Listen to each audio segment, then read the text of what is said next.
Sir ನನ್ನ ಪ್ರಶ್ನೆ ನಿಮ್ಮಂತ 4 ಬುಲ್ಡೆಗಳು ಸೇರ್ಕೊಂಡು ಇವನ್ ಯಾರೋ ಎಣ್ಣೆ ಗಾಡಿ ಒಬ್ಬ ಗೌರವಾನ್ವಿತ ಭಾಷೆ ಬಗ್ಗೆ ಗಮನ ಒಂದ್ ನಿಮಿಷ. ಭಾಷೆ ಬಗ್ಗೆ ಗಮನ ಒಬ್ಬ ಗೌರವಾನ್ವಿತ ಬುರುಡೆ ಬಗ್ಗೆ 4 ಬುಲ್ಡೆಗಳು ಸೇರ್ಕೊಂಡು ಎಲ್ಲಿಂದ ಹುಟ್ಟು ಬರ್ತೀರಿ ನೀವೆಲ್ಲ ನಮ್ ಪ್ರಾಣ ತಿನ್ನಕ್ಕೆ ಬುರುಡೆಗಳನ್ನಂದು ಯಾರನ್ನ ಹೇಳ್ತೀರಾ? ಒಂದ್ ನಿಮಿಷ ಕೇಳಿ ಸರ್ 4 ಬುಲ್ಡೆಗಳು ಹೇಳ್ತೀರಾ? ಸೇರ್ಕೊಂಡು ಅಣ್ಣನೇ ಹೇಳ್ತೀರಾ?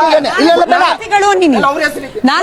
ನಿಮ್ಗೆ ನಾನು ಆನ್ಸರ್ ಕೊಡಲ್ಲ. ಏನಾದ್ರೂ ಆಗ್ಲಿ ನಿಮ್ಗೆ ನಾನು ಆನ್ಸರ್ ಕೊಡಲ್ಲ. ಮರ್ಯಾದೆಯಾಗಿ ಮಾತಾಡ್ತೀನಿ. ಇಲ್ಲ, ಇವ್ರ ಪ್ರಶ್ನೆಗೆ ನಾನು ಆನ್ಸರ್ ಕೊಡಲ್ಲ. ಗೌರವಾನ್ವಿತ ಬುರುಡೆ ಅಯ್ಯ ನಿಮ್ಮ ವ್ಯಕ್ತಿಯನ್ನ ಬುರುಡೆ ಅಂದ್ರೆ ಏನು? ವ್ಯಕ್ತಿಯನ್ನಿ ಯಾರಾದ್ರೂ ಆಗ್ಲಿ ಸರ್ ನಿಮ್ಮನ್ನು ಹಂಗೆ ಕರಿಬೋದ ನಾವು ನಿಮ್ಮನ್ನ ಹಂಗೆ ಕರಿಬೋದಾ ಮೇಡಮ್ ಬುರುಡೆ ಅಂದ್ರೆ ಒಪ್ತೀರಾ ವ್ಯಕ್ತಿಯನ್ ಇಲ್ಲ, ಅವ್ರಿಗೆ ನಾನು ಆನ್ಸರ್ ಕೊಡಲ್ಲ. ಆಯ್ತು ಸರ್ ಹೇಳಿ ವ್ಯಕ್ತಿಯ ಬುರುಡೆ ಬಗ್ಗೆ ಹೆಸರಾಳ್ ಮಾಡ್ಬೇಕು ಅಂತ ಎತ್ಕೊಂಡು 4 ಬುರುಡೆಗಳು ಒಬ್ಬ ಬುರುಡೆಯನ್ನ ಆಚೆ ಬಿಡ್ತಾರೆ.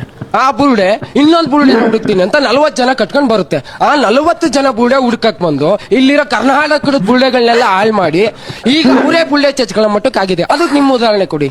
ನಿಮ್ಮ ಅಮ್ಮನ ಪಿಂಡ ಯಾವ ಬೋಳಿ ಮಗನಿಗೆ ಅರ್ಥವಾಗುತ್ತದು? ನೀವು ಬುರುಡೆ ಅಂದ್ರೆ ನನ್ನನ್ನು ಹೇಳಿದ ಮೇಲೆ ನಿನ್ಗೆ ಯಾಕೆ ನಾನು ಉತ್ತರ ಕೊಡ್ಬೇಕು? ಹೇಳ್ಬೇಕಲ್ಲ. ಕೇಳೋ ಪ್ರಶ್ನೆಯನ್ನ ಸಭ್ಯವಾಗಿ ನೀವು ನನ್ನ ಮೇಲೆ ಕೋಪ ದ್ವೇಷ ಇಟ್ಕೊಂಡು ಮಾತಾಡಿದ್ರೆ ಹೋಗುತ್ತೆ ದ್ವೇಷ ಬೇಡ. ದೇವಮಾನವ ವೀರೇಂದ್ರ ಹೆಗ್ಡೆ ಊತಾಕವನೆ ಸಾಯಿಸಿ ಅವ್ರನ್ನ ಊತಾಕಕ್ ಬಿಟ್ಟವ್ರೆ ಅಂತ ಎಲ್ಲ ಹೇಳ್ತಾರಲ್ಲ, ಹಾಗಾದ್ರೆ ಅವ್ರನ್ನ ವೀರೇಂದ್ರ ಹೆಗ್ಡೆ ಅವ್ರನ್ನ ನಕಲಿ ದೇವಮಾನವ ವೀರೇಂದ್ರ ಹೆಗ್ಡೆ ಅಂತ ಹೆಂಗ್ ಯಾವುದೇ ಸಾಕ್ಷಿ ಇಲ್ದಲೆ ಅವ್ರು ಹೆಂಗ್ ಕರೀತಿದ್ದಾರೆ? ಅದು ಅವ್ರನ್ನ ಹೋಗಿ ಕೇಳಿ, ನಾನು ಹೇಳಿಲ್ಲ. ಹೇಳಿರೋನ್ನ ಕೇಳಿ, ನಾನು ಹೇಳಿದ್ನ ಸರ್ ನಾನ್ ಪ್ರತಿಯೊಬ್ಬರಿಗೆ ಗೌರವ ಕೊಟ್ಟೆ ನನ್ನದು. ನಾನು ಯಾವ ಗುಂಪಿಗೂ ಸೇರಿರೋನಲ್ಲ.